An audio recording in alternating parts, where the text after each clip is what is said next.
আসসালামু আলাইকুম ওয়া রাহমাতুল্লাহি ওয়া বারাকাতুহু। প্রিয় দর্শক, মাহে রমজানের রহমতের দশকের প্রথম জুমার পরে আপনাদের সম্মুখে একটি বিষয় আলোচনা করতে চাচ্ছিলাম। সেই বিষয়টা হচ্ছে মাহে রমজানকে সম্মান করলে তার লাভ কি। মাহে রমজানের সম্মান, মাহে রমজানের ইজ্জত, মাহে রমজানের ভালোবাসা, মাহে রমজানের গুরুত্ব তাৎপর্য আমরা মুসলমান হয়ে অনেকেই বুঝি না, জানি না, বুঝতে চেষ্টাও করি না, জানতে চেষ্টাও করি না, আমল তো দূরের কথা। মাহে রমজান মাস এটা একটা রহমতের মাস, মাগফিরাতের মাস, নাজাতের মাস। মাহে রমজানকে সম্মান করলে লাভ, আল্লাহর হাবিব রহমতুল্লাহ আলাইহি বলেন, রাহিমাহুল্লাহ বলেন, যেই বান্দা মাহে রমজানকে সম্মান করবে ওই বান্দা নাজাত পাবে। তো মাহে রমজানকে সম্মান করার পদ্ধতি কি? মাহে রমজানকে সম্মান করার পদ্ধতি হলো জবানকে হেফাজত করা, চক্ষুটাকে হেফাজত করা, হাতকে হেফাজত করা, কানকে হেফাজত করা, পাওকে হেফাজত করা, পেটকে হেফাজত করা, ব্রেনকে হেফাজত করা, মনটাকে হেফাজত করা, সর্বোপরি যত প্রকার পাপাচার আছে সমস্ত পাপাচার বর্জন করা মাহে রমজানের সম্মান, মাহে রমজানের ইজ্জত, মাহে রমজানকে ভালোবাসা। মাহে রমজানের মধ্যে অনেক মুসলমান দিনে বেহায়ার মতন খাদ্য খাবার গ্রহণ করে। আল হায়া শু'বাতুম মিনাল ঈমান। লজ্জা তো ওই বান্দার আছে, ওই বান্দার মধ্যে আপনার শরম আছে, লজ্জা আছে। যেই বান্দা ইসলামের কোনো কাজ তার কাছ থেকে ছুটে যায়, সে আফসোস করে, হায় আহা আমি কি করলাম, আমার কাছ থেকে মাহে রমজানের একটি রোজা চলে যাচ্ছে। কিন্তু এই মাহে রমজান মাসে কিছু মুসলমান দেখা যায় রাস্তাঘাটে, হোটেলে, রেস্টুরেন্টে, বিভিন্ন জায়গায় সিগারেট থেকে শুরু করে খানা পর্যন্ত সব খালি গ্রহণ করতেছে। এক বুজুর্গ একটি ঘটনা বলেছেন, জুবদাতুল ওয়াইজিন দুররাতুন নাসির নামক কিতাবের মধ্যে উল্লেখ করেন, এক খ্রিস্টান পাদ্রী ধর্মযাজক তার সন্তানকে প্রহার করতেছিলেন। এই বৎস, তুমি আমার সন্তান, তোমাকে সন্তান হিসেবে স্বীকৃতি দিতে আমার খুব লজ্জা হচ্ছে। তুমি মাহে রমজান মাসে রমজানকে সামনে রেখা তুমি খাদ্যখানা খাচ্ছ। মুসলমানের একটা এই মাস, ধর্মীয় একটা মাস, সম্মানসূচক একটা মাস, তোমার মাঝে কি মাহে রমজানের সম্মানবোধ নাই, ইজ্জতবোধ নাই? দেখেন, একটা খ্রিস্টান হয়ে, একটা হিন্দু হয়ে তার সন্তানকে প্রহার করতেছে। কি ব্যাপার, তুমি রমজান মাসে খাচ্ছ, রমজানে তুমি খাচ্ছ, তোমার মধ্যে সম্মান প্রদর্শন বলতে কিছুই নাই? হ্যাঁ, এভাবে প্রহার করার বদৌলতে আল্লাহ পাক রব্বুল আলামিন এই প্রহারটা তার কাছে খুব ভালো লাগছেন, মোহাব্বত লাগছেন।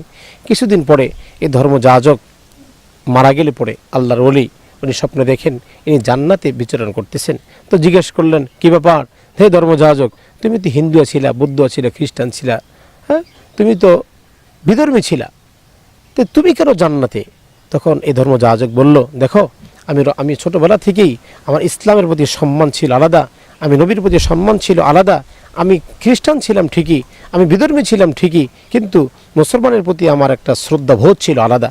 আমি মাহে রমজানকে সম্মান করতাম, মাহে রমজান এলে আমি খাইতাম না, আমি মানুষের সামনে পানাহার করতাম না, যদি খাওয়াই প্রয়োজন হতো, পানাহার যদি আমার প্রয়োজন হতো, আমি একা একা খাইতাম। তো আমার সন্তানকে আমি একদিন প্রহার করতেছিলাম, আল্লাহর কাছে এই প্রহারটা খুব প্রিয় মনে হয়েছে, ভালো লাগছে, মোহাব্বত লাগছে, যার কারণে মরণকালে গায়েবী আওয়াজ আসছে, হে ধর্মযাজক, এখনও সময় আছে, তুমি কালিমা পড়ো, এখনও সময় আছে, তুমি কালিমা পড়ে ইসলামের মধ্যে তুমি দাখিল হও, এখনও সময় আছে, তুমি কালিমা পড়ে নাও। আমি সাথে সাথে কালিমা পড়ে নিলাম। আল্লাহ ঈমানি হালতে আমাকে দুনিয়া থেকে বিদায় করে নিছেন। আর ওই যে আল্লাহর কাছে আমলটা পছন্দ হয়েছে, যার বদৌলতে আল্লাহ আমাকে জান্নাতের মাকাম দান করেছেন। এই জন্য মাহে রমজানকে সম্মান করা চাই। একটা বিধর্মী যদি তার সন্তানকে প্রহার করতে যায়, সন্তানকে যদি শিক্ষা দিতে যায়, সে যদি নাজাত পাইতে পারে, ধর্ম থেকে ঈমানের আলো পাইতে পারে, কালিমা পড়তে পড়তে যদি সে ইন্তেকাল করতে পারে, আমি মুসলমানের ঘরে সন্তান, ও মুসলমান কি হয়েছে তোমাদের, তোমরা কেন পারবা না? তোমরা যদি সম্মান করো মাহে রমজানকে, তোমরা যদি ভালোবাসো মাহে রমজানকে, তো মাহে রমজানকে সম্মান করার বদৌলতে মরণকালে কালিমা নসিব হবে, মরণকালে জান্নাত দেখে দেখে মরণ হবে, মরণকালে ঈমান নসিব হবে, ঈমানি হালতে দুনিয়া থেকে বিদায় হইবা। আসল এখনও সময় আছে, মাহে রমজানকে সম্মান করি, মাহে রমজানকে ইজ্জত করি, মাহে রমজানকে ভালোবাসি। মাহে রমজানের সম্মানার্থে আমরা কারোর সাথে কোনো ঝগড়া বিবাদে লিপ্ত হব না। জবানের মাধ্যমে জবানকে হেফাজত করব। ও ভাই, জবানের মাধ্যমে কাজ হয় দুইটা। এক নম্বর কাজ হলো জবানে কথা বলা, দুই নম্বর কাজ হলো জবানের মাধ্যমে খাওয়া। জবানের মাধ্যমে খাওয়ার মধ্যে কাজ হয় দুইটা, একটা হলো হালাল, একটা হলো হারাম। আর কথা বলার মধ্যে কাজ হলো দুইটা, একটা হলো সত্য কথা, একটা হলো মিথ্যা কথা। মাহে রমজানে আমরা সদা সর্বদা সর্বহালতে সত্য কথা বলবো। সত্য কথা জবানে আমরা বেশি বেশি বলবো। আর হালাল বক্ষণ করব। হালাল বক্ষণ করার মাধ্যমে, সত্য কথা বলার মাধ্যমে জবানকে হেফাজত করব, কানকে হেফাজত করব, গানগুলো না শুনি না, টিভির চোখকে হেফাজত করব, টিভি না দেখা, সিনেমা না দেখা, আপনার রিয়েলিটি মুভি না দেখা, বেশি বেশি করে কোরআন তেলাওয়াত পড়বো, দেখে দেখে কোরআন পড়বো।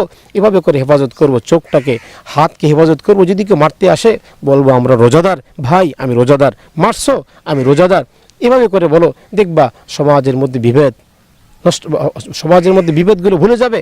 সমাজের মধ্যে বিভেদ আর থাকবে না, মারামারি কাটাকাটি হবে না, ঝগড়া বিবাদ হবে না, পরনিন্দা হবে না। আসুন মাহে রমজানকে ইজ্জত করি, মাহে রমজানকে ভালোবাসি, মাহে রমজানকে সম্মান প্রদর্শন করে সমস্ত গুণের কাজগুলো ছেড়ে দিই। আল্লাহ আপনাকে আমাকে মাহে রমজানের রহমত, মাহে রমজানের মাগফিরাত, মাহে রমজানের নাজাত সকলকে নসিব করুন। আমিন। ওয়া আখির দাওয়ানা আলহামদুলিল্লাহি রাব্বিল আলামিন। আসসালামু আলাইকুম ওয়া রাহমাতুল্লাহি ওয়া বারাকাতুহু।